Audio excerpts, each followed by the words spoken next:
Welcome in, everybody. So over the next week, I will be out in Dallas and Mobile for the college showcase games, the Shrine Bowl and the Senior Bowl. Definitely getting into that NFL draft mindset, and I figured it'd be fun. Hey, before I leave, why not do my first mock draft of this season? Now, per usual, my first mock draft is different than all of my other mock drafts because I do it earlier in this draft process before I've really dove into all of these evaluations.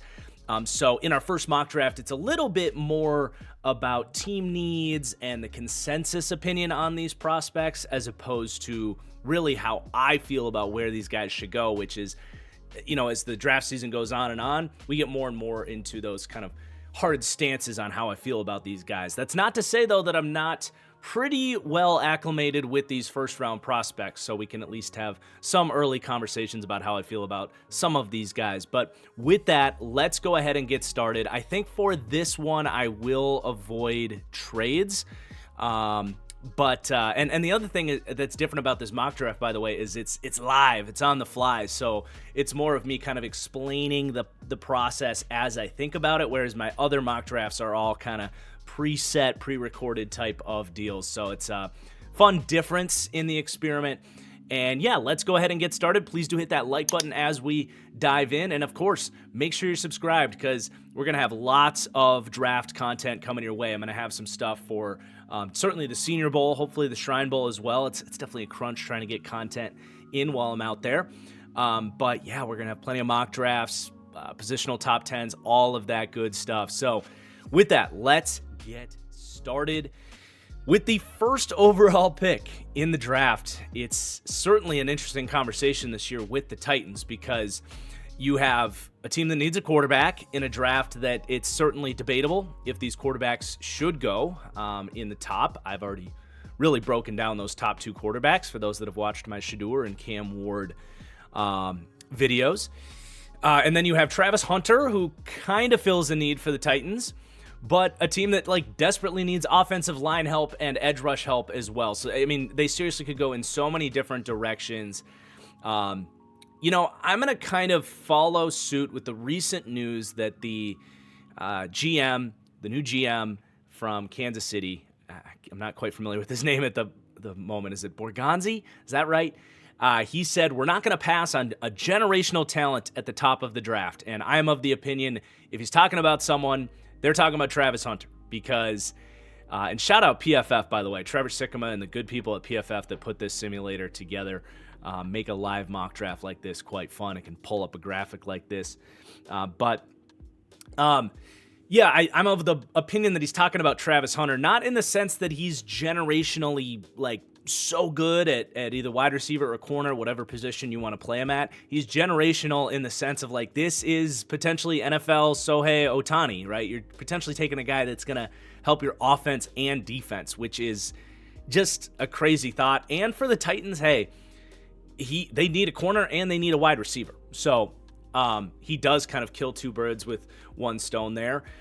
I haven't watched his corner tape. I've heard he's better at corner than he is at wide receiver. That's certainly appealing to me because when I was watching Shedeur, I was blown away with Travis Hunter, the way he moved, his ball skills. So I'm going to take Travis Hunter, number one for the Titans. And by the way, I do think he's going to play both ways in the league. I really, really do. I don't think it's so crazy to say he's going to be a full-time corner that comes in, early downs for gadget work because he's so good with the ball in his hands, or you can put him out there for a third downs as well and just say, hey, go run a go ball, go run a dig. He doesn't even need to know the play necessarily. You can just tell him as he's running out, this is what you're running on this play. So I do think he's going to play both ways in the pros. Next up, the Cleveland Browns. This is where I think I'm going to have Cam Ward come off the board. I plugged it in. I do like Cam Ward, guys. I think he's worth a top 5 pick. Deshaun Watson, I mean, even before the re-injury of the injured Achilles, you were talking about, trying to find another quarterback, let alone after the fact. I do think, Cam Ward, a playmaking quarterback in there, an aggressive guy. They've shown really with some of their decisions under Stefanski to go with Flacco and Jameis, they actually don't mind a guy that might put the ball in harm's way if that means you're pushing the ball downfield, giving guys Previously Amari Cooper, but Jerry Jeudy and Cedric Tillman a chance, and it means you're moving the ball in an offense that has really struggled to do that. Because they're comfortable with their defense, hopefully that things stay strong on that side of the ball. So I actually really like the fit with Cam Ward. I have a gut feeling they're going to go with Shedeur. Personally, it's not really that close for me. Cam Ward is worth a top 5 pick, whereas Shedeur, he's more of a late first, if anything, for me. But then the New York Giants at pick number 3. The Giants are in a tough spot, depending on how you feel about Shedeur. And this is where you ask, is this a what you would do mock draft? Is this what you think happens? It's kind of a blend at this point because I only have hard opinions on so many guys. It's certainly possible they would take Shedeur Sanders. It almost simplifies the mock draft to just put him in there. They are so desperate for a quarterback. I think that's what I'm going to do just to not, rock the boat too much here in our first mock draft. I do think, the idea of bringing Dable back is that he gets to pick his quarterback, and it's kind of crappy timing. I'd much rather that guy be Cam Ward, and, maybe they do make phone calls to Tennessee to say, hey, can we come up for number 1? We're going to take Cam Ward, and you've got the availability to get either Travis Hunter or Penn State edge Carter, right? There could be some scenarios in play there, but for this one, I think we will put Shedeur Sanders to the New York Giants at number 3 and go to New England at number 4. This one's very easy to me. Give me Tet McMillan to pair with Drake May. Dude, I just watched Tet McMillan last night. I'm going to have a monster grade on McMillan, like not far behind what I had on Marv and Neighbors last year, who I said were the 2 highest graded wide receivers I've had, because Jamar Chase had that opt-out that kind of lowered his room for a monster grade a little bit. But Tet, to me, is actually in that territory. I loved him after what I saw last year at Arizona, because I think was it Cowing I was watching on film, and I was like, I don't really care much about that, but give me the other dude, Tet McMillan. So he's something like a DeAndre Hopkins. I see a little bit of Justin Jefferson in his game. This is a no-brainer for New England to get him at 4. Then Jacksonville at number 5. Good news for the Jags fans. They have moved on from Baalke, so we'll see what kind of coach they land with. Jags can go in a lot of different directions here. Kind of a weird roster where they have some balance that I don't think they have like gaping holes necessarily. I think corner certainly is a big need for them to get another number 2 outside corner. So certainly someone like Will Johnson would come into the picture there if you're talking just true need at the 5th pick. So that's probably the direction I'm going to go, but depending if you really like Malachi Starks, Trevor at PFF's got him up there ranked 7th. That's a pretty monster grade for a safety, but if you think he's that good, wouldn't mind bringing him in there. And then maybe an interior offensive lineman if someone really stood out that way, but at 5, that's just probably not in play. Maybe a Mason Graham. But yeah, I think Will Johnson to the Jags is a pretty safe pick there. The Raiders at number 6. So obviously a team needs a quarterback. I feel like free agent quarterback is probably going to be the route they go. To me, Abdul Carter being there at this point, you put him opposite of Max Crosby, that feels like a pretty safe bet. Tyree Wilson in year 2, it looked serviceable. They just went edge a couple years ago, but I think you're ready to reinvest there, and even his best reps more came sliding him inside as more of a interior rusher. So you'll get those guys all on the field. In fact, potentially him with Abdul Carter running stunts. You got Wilkins and Crosby on the other end. You've got real potential to have a difference-making, not just a difference maker, but like a difference-making defensive line, but like an elite defensive line there. So I like Abdul Carter to the Raiders if he were to fall to 6. Then you got the Jets at pick 7. This is where the idea of them moving on from Aaron Rodgers is so fascinating to me, because it's like you're not taking a quarterback here at 7. So are you just rolling with the rebuild situation and putting in Jordan Travis or Tyrod Taylor maybe? I don't know. What I do know is that Mason Graham would be an ideal fit with the Jets. You put him next to Rankins, and you got those edge rushers, those young edge rushers, Jermaine Johnson, Will McDonald. I mean, that's a real group for your new defensive hire in Aaron Glenn to work with. So I'm going to go Mason Graham with the 7th pick. And then the Panthers up at pick 8. Kind of a worst case scenario for the Panthers. I think as a recent resident Panthers fan, just moved back home to Minneapolis from Charlotte. If you could get Abdul Carter or Tet McMillan, those are the two like blue chip guys that I would love to get as a Panthers fan. It's the small price you got to pay for having a really fun kind of season there. So you're probably shifting your attention down to like either Luther Burden, who I really liked what we saw from him last year. I have to go through his film this year. I know he had a bit of a down year. Or Michael Williams. Trevor's a little bit lower on him down there at 18, but I was impressed by Michael just on like watching the highlight reel. I liked him a little bit more than what we saw from like Trayvon Walker coming out. So those are probably my 2 targets for the Panthers. So it's hard to say when I haven't fully watched these guys. But I'm going to actually lean towards Luther Burden. The possibility to get that number 1 wide receiver there for Bryce, that's something really missing. They have a core of interesting playmakers, but I think that juice at wide receivers is important to get there. You do at least get Derek Brown coming back. You have Jadeveon Clowney, so you have some pieces on the D-line. It's a tough call. It's kind of hard to go wrong, but yeah, let's go Luther Burden to the Panthers. Okay, Saints up at pick number 9. Man, just go best player available if you're the Saints. This team needs a complete reset. As I kind of said in the coaching carousel podcast, nobody wants this job. It certainly is playing out that way. Saints fans were a little offended when I said it, but man, this is a garbage roster. They're $50 million over the cap. So this is tough. You know, edge rusher makes a ton of sense to me. That edge group, other than really Granderson, they have really struggled to hit on guys. They keep investing at that group, but they keep making picks on the edge that I'm just not a fan of. If we pull it up, like Foskey was drafted way too early. Chase Young's going to hit the market. I mean, Cameron Jordan, is he going to retire? You almost hope for that if you're a Saints fan at this point. Like, come on, man, it's time.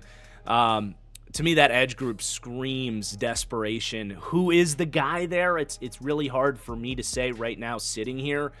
I think Michael Williams would probably be the guy there. I got to get into all these dudes and form opinions. That's what's going to be so exciting about this draft season is the player rankings, and this edge class especially is going to be fascinating how these guys fall in for me. But I'm going to go Michael Williams to the Saints at number 9. Then Da Bears at pick 10. If I know anything about Ben Johnson, it's that he's going to want this offensive line to be as good as possible. And for him to get, in this scenario, the best offensive line available, in his opinion, here at pick 10, that's incredible for him. I'm going to go Will Campbell because a lot of people have said he's more of a guard. Again, another exciting thing for draft season is how do I feel about Will Campbell? Again, another evaluation that's going to be interesting to see where I really fall in on him after watching the tape, because I'm usually against the narrative that a guy should slide in from tackle. But I like the Will Campbell idea there because if he's a guard, that's great. And we've seen the value of guards skyrocket in the NFL the last couple years to be essentially the same as tackles. So it's the idea of taking a guard at 10 maybe 5 years ago was looked down upon, even though, I mean, worked out just fine for the Colts and Quentin Nelson. But I like this because I do like Braxton Jones at left tackle for the Bears, but he has missed some time. He's still kind of, 6th round pedigree. Some Bears fans say he's not a franchise tackle. Some will say he is. I lean towards Braxton Jones being a franchise left tackle, and you're taking a franchise guard next to him, but you do have a little bit of insurance potentially to put Campbell out there at tackle if something were to happen there. So that's a great pick if you're focused on the offense. And then it also does just depend like how you feel about these other edge rushers, because I do think they need another guy on that defensive line. So if you feel like there's a difference maker, that would be a great pick too. But I do know Ben Johnson's going to value that offensive line, and personally, that's always something I'm looking to do, especially with the new regime coming in. So I'm going to go Will Campbell there. All right, 49ers at pick 11. Let's get Colton McKivitz the hell away from our right tackle spot. You now put Kelvin Banks out there at right tackle, potentially left tackle of the future with Trent Williams not getting any younger. I mean, Trent is 36. He'll be 37 at the start of next year, starting to miss some time this year. So tackle seems obvious if Kelvin Banks is someone you like and he's there, pretty self-explanatory. Then the Cowboys at pick number 12. Okay, Ginty's still there, and I really like that, honestly. We're going to go ahead and do that. I actually do think this makes a lot of sense for Dallas. Even PFF lists RB as their top need, and even watching the Cowboys this year, RB felt like a problem for them. I know Dowdle came in and put up some good numbers at the second half of the year. He's a pending free agent. They'll probably bring him back for pretty cheap, but I think we all agree he's not a difference maker. I don't even know if I'm ready to say he's a good running back. I think he's fine. So it fills a huge need. I think we're in a world where, investing in these running backs, that has changed. And we've seen these real difference-making running backs, especially if you put them behind good offensive lines. They really do matter and are worth paying. And I think the running back market is about to see a massive, massive shift towards paying these guys. Probably closer to like $20 million as opposed to like the $12 million that guys like Saquon and Josh Jacobs got. So I do think there's been a bounce back in the value of getting a guy like Ashton Jeanty, who I do think is going to be, a top, there's so many good backs in the league right now, but a top 5 to 8 back in the league right away. There's definitely value in getting that at pick 12, especially when you don't really have to move around or do anything to happen. It's just one pick and you're locked in, ready to go there. Okay, the Dolphins up at pick 13. My mind always goes to offensive line with them. So, is someone here worth that in your opinion? It's hard for me because I haven't dove into the tape on these guys like Josh Simmons and Membo. I do like the tackle from Minnesota. Where's Trevor got him put in here? I didn't see him there. Down at 66 for Ursary. Okay, that's fascinating. But yeah, is the value there for a Josh Simmons? Probably. If you think about Miami, they do technically have a couple of guys, but Teron Armstead will be 34 years old next year. He's a guy that historically misses a ton of time. You got Austin Jackson, who, they really have 3 guys at tackle. Austin Jackson's like super meh. He's getting paid there. And then Patrick Paul was a second-round pick last year, who's kind of a crapshoot in terms of if he's going to be good or not. So I personally, I really do think they need a tackle. I don't know that they're going to do that at 13 because they do have a bit of a crowded room. For me, they more need guards, especially. And you're probably not taking that here. So probably thinking more about second round for offensive line needs for Miami. I think edge, you probably roll the dice with your 2 vets coming back, and love what you saw from Chop Robinson was great last year. So offensive line, defensive line, it doesn't make total sense here at 13, which makes this pick kind of tough. I almost like trading down for Miami because they do have a lot to fill out with this team. They're getting thinner and thinner. I said I wasn't going to do trades here, so I do want to stick with that. What about Kenneth Grant for Miami? It did feel like the defensive line was a little bit squishy after losing Christian Wilkins. This establishes defensive toughness, certainly. So I do like going on the interior there after breaking all that down. Okay, Indianapolis at pick 14. With these top edge rushers here, that is certainly tempting to me. They did just go edge last year, but as you think about that group, there's not really a long-term number 2 there. Kwity Paye is super mid for where they drafted him. Dio that gets brought inside. He's a pending free agent as well. Samson Ebukam coming off the injury. Latu, you're hoping to be your one long-term. I still think edge could very well be an investment here from them. I really think offensively, you're pretty set. I mean, tight end you could certainly think about, actually. Hold on. We kept mocking them Brock Bowers, or at least thinking about Brock Bowers at times last year. None of those tight ends really took a step last year. Tyler Warren is hella impressive. Almost talking myself towards that. I don't know that any of these corners are great picks here. You could think about Malachi Starks as well. There's some options here. Any of those would be good. I am going to go Tyler Warren. I think Steichen did some really good stuff with Dallas Goedert in the RPO game, and they've been kind of missing that piece. They clearly like to target those tight ends, and Tyler Warren just gives you that full 3-down force there. Man, that skill group there, you are officially eliminating any excuses for Anthony Richardson if you go Tyler Warren. Then we got the Falcons at 15. Edge. James Pierce Jr. is still there. That is about as easy as it gets. I do like James Pierce. I think he's got a ton of juice, physical player. Maybe not the insane, he's going to go number 1 overall type of year you might have hoped for from him, but still good value there at 15 for a team that desperately needs edge rushers. God, it was tough to watch that group. All right, Cardinals up at 16. I'm thinking either edge or tackle for them. Everyone keeps talking about this Mike Green guy. I am extremely unfamiliar with him. Coming out as a redshirt sophomore, I would assume a lot of juice there. 6'4", 248. Really excited to watch him. Certainly an option. I don't know if I'm quite ready to go there. If we look at them and their offensive line situation, I mean, the interior absolutely needs some help. You got Jonah Williams at right tackle. Christian Jones, a 5th-round pick last year. That's certainly not enough to deter you from taking a tackle if you wanted to go that route. So I would say either of these two picks, Mike Green or Josh Simmons. I'm going to lean towards Josh Simmons. You got your kind of staple tackle duo there. Listed at 6'5", that's nice. I always say you don't want your tackles to be too tall for Kyler there, so I do think that checks. We'll go Simmons there to the Cardinals. Okay, Bengals at 17. This might be the Malachi Starks pick. I mean, I certainly have seen some of his highlights watching the Bulldogs live. Obviously, Trevor here for PFF thinks he's worth a top 10 pick. That's high praise. The Bengals have been really bad at safety since letting Daxton Hill go, since letting Jesse Bates go and replacing him with Daxton Hill. So we're going to give him another swing at that at pick 17 with Malachi Starks. Pretty much a no-brainer. Seahawks up at 18. Probably too early to help repair that interior of the offensive line.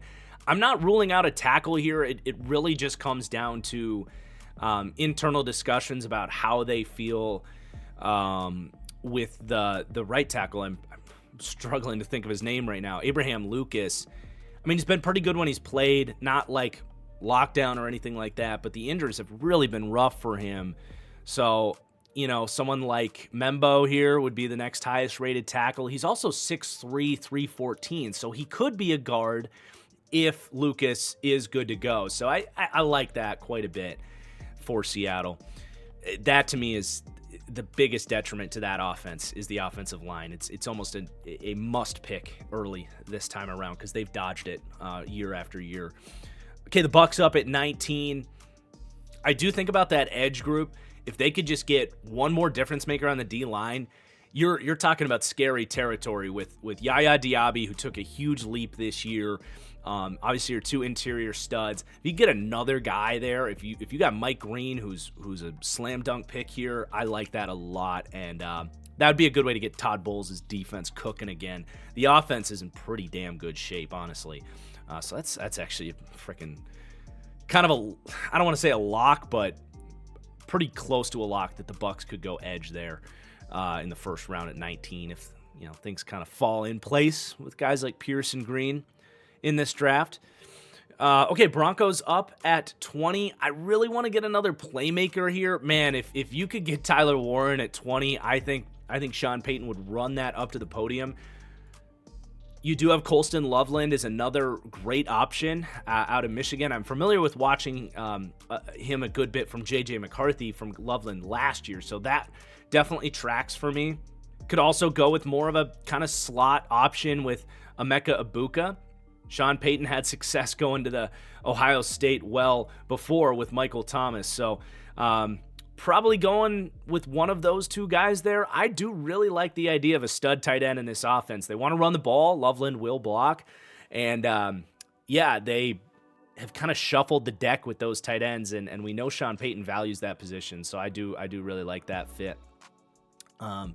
Every draft season, I got to tell myself, don't say I love that fit after every single pick. There's a reason you're doing these, because you're trying to find fits that you love. All right, Pittsburgh Steelers at pick 21. I'm thinking either defensive back or wide receiver. With the Steelers, that's a huge problem. Don't really know who their corners are or who their quarterback's going to be this year. That'll be interesting. I think Ibuka is a good fit. It does depend how you feel about the third-round pick out of Michigan last year, who was really unavailable all year. Roman Wilson. I liked him. I thought his floor was high. My pro comp on him was Randall Cobb.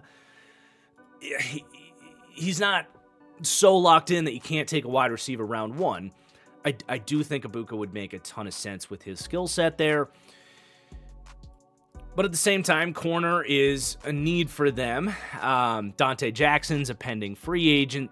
Joey Porter had a down year. Cam Sutton's a pending free agent with off-field drama. So I think I would lean towards getting a guy like Benjamin Morrison, who's a very complete corner out of Notre Dame for the Steelers at 21. And just hope Roman Wilson can take that step, and maybe you're talking about a wide receiver round 2, round 3. As we know, the Steelers have had some pretty good success taking those dudes. All right, Chargers at pick 22. This is another team I would love if they could get a tight end like Loveland or Warren. Ibuka is a great player, but I don't think you really want to commit to him when you have Ladd. Those are kind of redundant skill sets a little bit. Matthew Golden declared that was a bit of a surprise. He would probably be more of what you're looking for in terms of outside, complete wide receiver. I don't think you have to go wide receiver if you're the Chargers. I don't. I think as they showed last year, you can find guys round 2, round 3 that can be massive studs for you when you have a guy like Herbert that can elevate these guys. So if the right fit isn't there, you don't need to force it. You could go in a variety of directions. This team is in a position to just go best player available. I do think a guy like Tyleik Williams could make sense for them if Harbaugh can stomach taking an Ohio State guy in the first round. But he would bring a lot of mass to that interior defensive line to pair with Poona Ford there. I'm just going to kind of pull up the Chargers depth chart here. But outside of Poona, they really don't have anybody else on the interior there. So I think I like that. The corners played well. I like their safeties more or less enough to not take one of those here. The other option, honestly, would be like Amarian Hampton, who's a really talented running back. You also have Deone Walker, who's apparently had a down year. Really liked him the last couple of years. I don't know that he'll go in the third round ultimately, but Hampton's tempting. I'm going to choose to believe in Kamani Vidal, but I don't love counting on J.K. Dobbins to stay healthy. And frankly, J.K. Dobbins is a good running back. I don't think he's a great running back. I'm between Hampton and Tyleik Williams. Just because I'm a biased Kamani Vidal stan, I'm going to take Tyleik Williams, but I wouldn't mind the running back pick there either. Okay, Packers up at 23. Man, Emeka Ibuka staring you right in the face. Very reminiscent of when this team essentially chose not to take Jackson Smith and Jigba. It's a great option. I also like this team going corner. Someone like Jahdae Barron, Siobhan Ravel, super talented player, coming off an injury. Haven't watched Trey Amos, but the Packers have had success with an Amos in the past. This is a spot where I really need to watch more of these guys before I really have a strong opinion of where to go here. I would lean probably towards Siobhan Ravel if they're comfortable with the injury. I saw a little bit of him in the offseason because he had a lot of preseason hype. We're going to go with the lengthy, speedy guy that I'm sure Gutekunst would like. And I'm going to more gamble on playmakers on day 2 of the draft, as they've had success doing that in the past. And I really do think this team's going to make a push to bring or at least should make a push to bring Davante Adams home. All right, Vikings up at pick 24. Sneaky amount of needs for this team. cornerback, interior offensive line, and at this point in time, running back is wide open for them. So I don't mind Amarian Hampton for them, frankly. They really struggle to run the ball, but they could run the ball when Aaron Jones was hot and healthy early in the year. It's just as Aaron Jones does, for those that watched the last NFC North Studs and Duds episode, he kind of wears down the more and more carries you give him during the season. So I do think they can get the blocking, especially with Darrisaw coming back too. That was a big blow to their run blocking. But getting a difference-making running back, I mean, Amarian Hampton, for whatever it's worth, destroyed the Gophers in the first game of the season. I don't know if Kwesi and those guys are Gophers fans, but I like this. We're going to go Hampton. And you know, I don't know enough about these corners to really fall in love with them at 24. Then we got the Texans at pick 25. Wide receiver is a sneaky need. I love Tank Dell, but can you fully trust him to hold up? I hate to even say it, but we did mention that with him coming out, man. He is a tiny wide receiver. I know it sounds like I'm a dick to even bring it up, but he broke two broken legs, right? One run blocking, one just falling to the ground. You got to question if he can fully hold up. And I don't know that they're going to bring Diggs back. So, man, Ibuka played with Stroud at Ohio State a couple years ago. I think he's a great compliment to Nico Collins. And even if Dell is healthy, I actually like those complementary skill sets. You got your ex-do-it-all guy in Collins. Tank Dell moves all over the place. And then you got kind of a dedicated slot guy in Ibuka. And Ibuka can play outside too. I don't want to just say he's just a slot. So, yeah, that's a fun fit. Rams up at pick 26. One guy that I think would be a ton of fun to just throw into the mix with that defensive line is Landon Jackson. They love these kind of hybrid end types. You put him in there as yet another problem. I don't think they need it, but as far as scheme fit, I think that could be nasty. They're a tough team. They've kind of set themselves up where they don't need a ton of spots. They just can kind of upgrade in a variety of different places. Like they don't have true gaping hole needs, I don't think.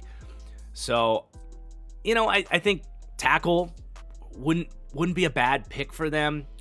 Rob Havenstein not getting any younger. You got Alaric Jackson, pending free agent. We'll see what they do with him. That does make a ton of sense. We're just going to go with the top-ranked guy here, Josh Connerly Jr., a West Coast guy, and lock that in. Then we got the Ravens at pick 27. To me, I want another difference-making pass rusher if you can get it here. Who is that guy? Is it kind of a hybrid-built Landon Jackson? They've had success with really any type of defensive line. They seem to make it work. Is it a Jack Sawyer sneaking into the first round out of the Midwest there? You got a couple of those, Texas A&M players, more of a hybrid piece here. Nick Scourton, 6'4", 285. Shamar Stewart, also kind of in that hybrid build. Again, I'm just very loosely familiar with these players. It's hard to say who the guy might be and what the right fit is there. There has been a lot of talk about Ronnie Stanley maybe not being back with this team, and if that's the case, tackle would make a ton of sense for this team. Someone like Ursary, Millam, Cam Williams. Again, who would that guy be? Hard to say. I've seen some hype for Savainea. I think we're going to get to see him at the Senior Bowl, right? So it's tough. They're listing wide receiver as a top need. I'm not so sure about that. You get Zay back, obviously. I think Bateman really played well down the stretch. I don't know about first-round wide receiver for the Ravens. I think I like the offensive tackle pick. Maybe a safety. But yeah, I think we're going to go offensive tackle. They're kind of in a weird spot because we don't know how everything's going to sort out for them. If Ronnie Stanley gets a big extension, you don't go this route. So that would change dramatically.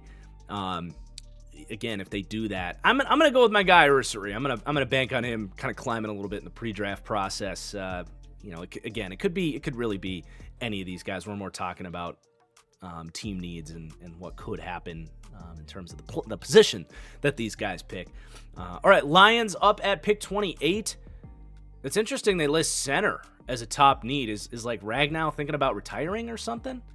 AI Overview says no, he is not considering retirement. So I'm not sure quite where that came from. But boy, doesn't Jack Sawyer just feel like a Detroit Lion opposite of Hutchinson?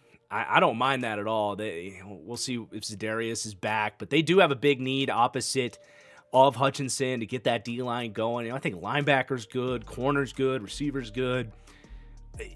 Replenishing the interior of the offensive line could be an option for them. I think there's a world where both Zeitler and Glasgow aren't back, so Tyler Booker putting that beef in the middle, just kind of continuing to replenish that offensive line.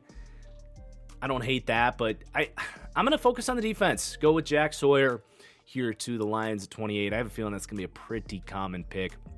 Commanders up at 29. What are we doing here? They're picking 32. This is a joke? That's good. That could potentially age terribly. Yeah, they've risen their floor at basically every spot to the point where you are kind of thinking best player available. Wide receiver listed as their top need. I don't disagree. Dyami Brown, though, has really come on late in the season, but he is going to be a pending free agent. Does he have one more year? No, he's going to be a pending free agent. So, Matthew Golden, I haven't gotten into him yet. He's going to be the top-ranked wide receiver. You got Eric Iomanner. You could think about a D-line pick. Again, this is going to be kind of a best player available spot. Another corner there would really complete that secondary. I love what you got with Sainer still, and Lattimore is an option for now, but someone that does miss a lot of time and missed time this year and getting up there in age. So continuing to add talent to that corner room after they just whiffed on Mississippi State. Let's go Jahdae Barron. And I like that he's got kind of a slot build there at 5'11", 200, but the Commanders have shown with Mikey Sainer still, they don't really care what size you are. They'll play you outside if you're good there. So I think they could find a good fit for Barron in that secondary. Then the Bills up at pick 30. I like edge for them. If there's a guy you like here, they're not really a team that would want one of these hybrid types, I don't think, out of Texas A&M. So, we'll see what type of evaluation I end up with on Izuruku out of Boston College. I'm sorry if I'm butchering some of these names. We'll get there. Landon Jackson is a little bit more of a hybrid, but he is certainly more edge, I think, than maybe these two guys out of Texas A&M based on what I've seen so far. Don't hold me to that. Tui Maloau has been dropping a little bit here. But I think he could certainly still be in play. The other option would maybe be like a Xavier Watts, a safety out of Notre Dame. I don't love their safety group in Buffalo. I know they just drafted Cole Bishop. To me, Rapp and Hamlin are more temporary solutions.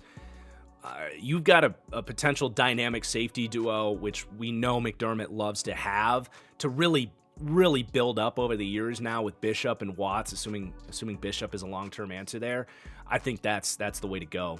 Okay, Philadelphia at pick 31. What do you give the man that has everything, right? That's where they're at this point in time.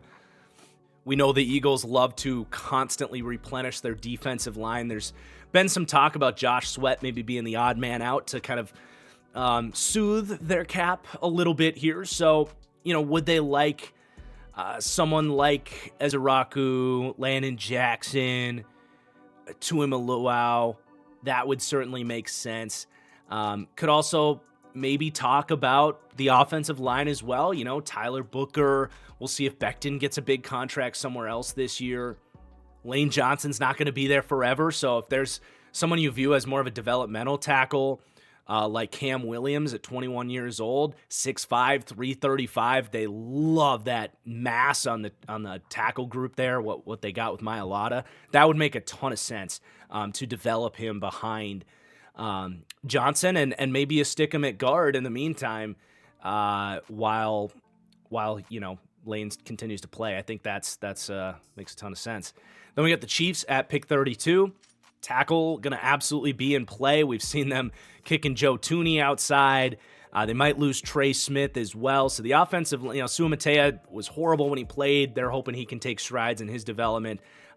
Offensive line is certainly something that comes to the forefront when you think about them. I think interior D-line as well. could be improved. It's really just Chris Jones and company in that group. IDL offensive tackle. Not very familiar with him, but I'm going to go with Wyatt Milam, who's going to be the top-rated tackle available here. And Chiefs fans, you can let me know if you're happy with that one or not. So there is your first mock draft. I think we did a pretty good job. You guys, please let me know if you're happy with how the board landed for your team there. And what you're looking forward to on some of these evaluations on these guys, things for me to look out for as I get into these guys, and some of these kind of different tidbits you're really looking forward to hearing kind of where I land on. So thank you so much for watching. Please do hit that like button on the way out. And it's draft season, baby. It's good to be here. Always fun to do a good mock draft. Hope you enjoyed. We're out of here.